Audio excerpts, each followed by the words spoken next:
Tapi pokoknya ternyata tanpa, ya sudah, karena keikhlasan semuanya jadi. Dan itu terus menerus, dan kita sampai jam 3 pagi. Itu pertama, supaya beliau mengenal Ma'iyah ini bukan madhab dalam Islam, bukan ormas, tidak ada pimpinannya, tidak ada kiainya, dan tidak ada panutannya. Tidak ada anak buahnya, tidak ada bapak buahnya. Panutannya Rasulullah Muhammad SAW. Jadi saya di sini bukan untuk memberi ajaran kepada teman-teman, karena ini mengalir terus, Mas. Ini kan ada yang sudah semester 14, ada yang baru semesteran pertama ini, macam-macam ini mengalir terus. Dan pijat, saya tidak pernah memberi ajaran apapun. Yang saya lakukan hanya membukakan pori-pori kecerdasan mereka, membukakan pori-pori logika mereka. Saya pijat mereka jadi gembira hidupnya, menjadi lebih cerdas, tidak mudah ditipu oleh siapapun, tidak mudah ditipu oleh dunia, dan mereka tidak akan takjub kepada dunia, mereka takjub kepada Allah Subhanahu wa Ta'ala. Itu meskipun kelihatannya preman-preman, Mas, nggak ada yang santri, nggak ada yang pakai peci, nggak jelas, gitu. Agamanya juga macam-macam. Saya tidak tahu. Kalau dia Muslim, saya belum percaya amat, karena Muslim tidaknya dia ada di dalam hati dia dan pikiran dia dengan Allah.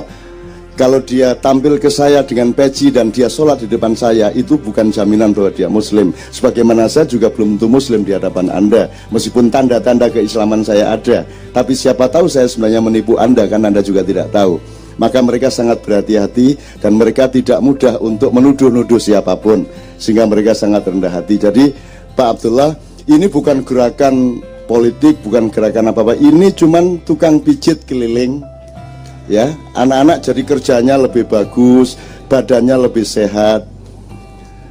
Bayangin, dari jam 9 sampai jam 3 pagi, mereka ntar jam 7, jam 8 kerja lagi, tidak ada masalah. Dan mereka sangat sehat karena itu, karena kita juga tahu penipuan-penipuan prinsip kesehatan yang diimport ke kita, kan gitu. Sehingga mereka di sini kita tunjukin sehat tuh begini loh, dari hati, pikiran sampai badan, dan seterusnya. Terus dari Allah, Rasulullah kita, Allah, Rasulullah kita, dan seterusnya. Sehingga insya Allah sehat walafiat, kecuali yang Allah mengendakinya sakit.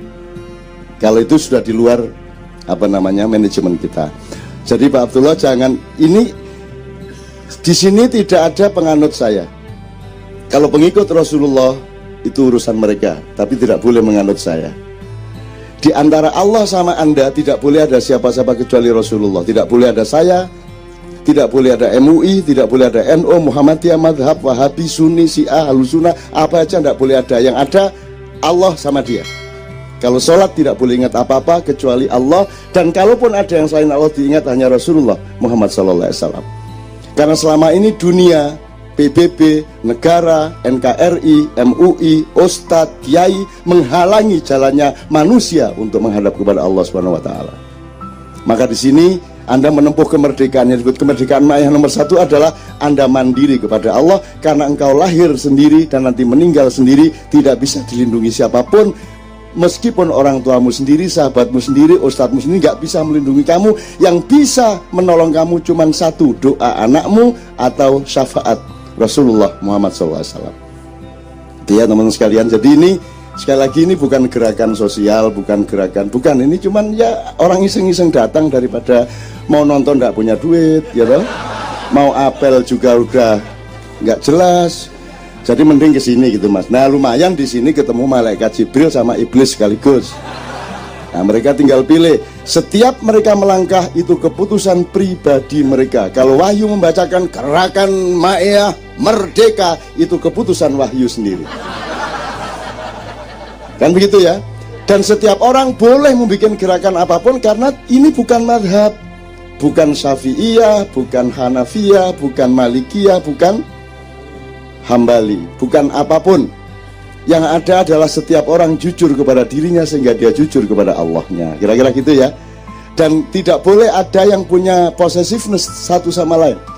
Saya tidak akan menganggap Anda anak buah saya, dan saya kehilangan Anda, saya harus tidak apa-apa. Anda kehilangan saya juga ora paten. Yang penting tidak kehilangan Allah di dalam hidup Anda. Kalau MH boleh tidak ada, Anda boleh tidak ada. Yang harus ada adalah Allah. Dan kalau ditawar siapa yang selain Allah harus ada, Muhammad SAW. Karena tadi kami bisik-bisik sama Pak Abdullah, karena Mas Taufik baca puisi, celupkan jarimu ke laut, kemudian tarik. Ketika ada setetes air dari ujung jarimu, itulah dunia seisinya. Kan gitu ya Mas ya? Itu Rasulullah itu, saya bilang sama beliau tadi, 1000 kali lipat lebih tahu tentang itu. Cuman dia dibatasi perjanjian sama Allah. Mat, yang ini boleh kamu omongkan langsung, yang ini jangan diomongkan kalau tidak ditanya. Makanya karena yang nanya nggak banyak, paling Ali bin Abi Thalib yang nanya. Umar tuh nggak banyak nanya, dan kalau nanya ya syariat aja, fikih aja. Yang ilmu Ali. Akhirnya Rasulullah nggak tahan juga kadang-kadang, terus dia bilang, "Li, kamu tahu nggak tentang ini?" "Oh, belum tahu ya Rasulullah." "Mau saya kasih tahu." Ah, kan? Akhirnya kan boleh diomongkan. Nah, karena nggak ada yang nanya, akhirnya dipancing.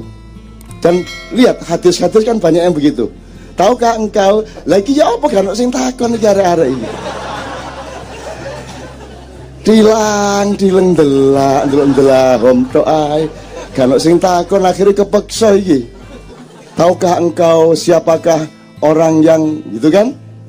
"Belum tahu ya Rasulullah." Ah, gitu baru Rasulullah ngomong sambil sorry ya gitu ya. Gitu, sambil minta maaf sama Allah. Di satu. Misalnya Ustaz, kemarin di Padang Bulan kita mulai lagi tafsir dari awal, dari Iqra bismi rabbikal ladzi khalaq. Saya ambil satu saja supaya tidak terlalu panjang. Ketika Anda sampai gini, kalau Iqra itu harus bismi, harus ismi, tidak boleh Iqra tok tanpa ismi, tanpa landasan.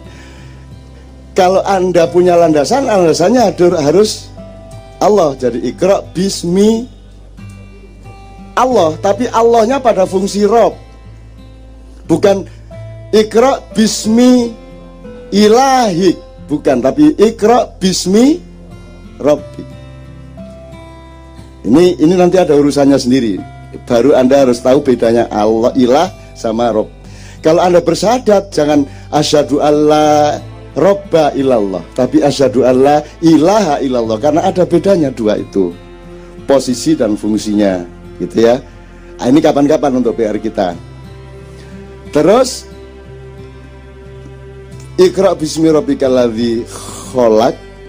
Kenapa kok harus bismi? Karena harus ada landasan. Kenapa harus bismi rabbik? Karena landasan yang satu-satunya historis bagi manusia adalah Rob. Kenapa landasannya harus Rob? Karena dia yang alladzi khalaq. Itu logikanya begitu. Karena dia Iqra bismi ustadz siapa, Kiai Senda Rabbik, karena dia alladzi khalaq, khalaqal insana min alaq. Ini yang mau saya sambungkan ke Pak Abdullah. Karena Allah yang menciptakan, dan Allah menciptakan dari segumpal darah. Dalam epistemologi Mas Taufik, al-alaq itu alladzi khalaq, bismikal Iqra bismi khalaq, khalaqal insana min alaq. Alaq itu dalam bahasa Arab sesuatu yang menempel. Anda tahu, yang menempel di rahim ibu itu yang kelak menjadi kamu. Ketika sudah ovum sama, ya Mas ya, sama sperma bertemu, maka dia terus menempel. Maka profesor-profesor di Amerika bilang, tidak mungkin ini omongan Muhammad, ini pasti omongan Allah Subhanahu wa Ta'ala. Maka mereka masuk Islam. Ya, kalau Muhammad yang ngomong al-alaq, harus punya mikroskop dulu. Dia harus bisa melihat rahim seorang ibu di dalam pakai ronsen. Ada yang nempel. Baru Muhammad bikin puisi, Iqra bismi rabbikal ladzi khalaq, khalaqal insana min alaq. Maka tuduhan orang-orang bahwa Quran itu karya Muhammad menjadi batal, karena mustahil manusia di abad 7 mengetahui ada yang menempel di rahim seorang ibu. Pasti Allah sendiri yang mengatakannya. Sejak itu banyak orang yang percaya kepada Al-Quran dan Islam. Itu ya teman-teman sekalian. Nah, Pak Taufik, Pak Abdullah, nanti Mas Taufik juga masih akan sampai jam 11 berapa gitu ya kira-kira ya. Menurut dia 11.59 Mas. Oke, jadi ini sekedar memancing beliau, karena beliau ini aktivis sejak zaman Orba juga. Orang sekarang kalau ngomong Orba langsung negatif Mas. Padahal Orba itu kan perjuangan untuk memperbaiki dari keburukan-keburukan di Orla, kan gitu ya Mas ya. Nah sekarang ini nggak jelas Orla itu baik atau buruk, nggak jelas.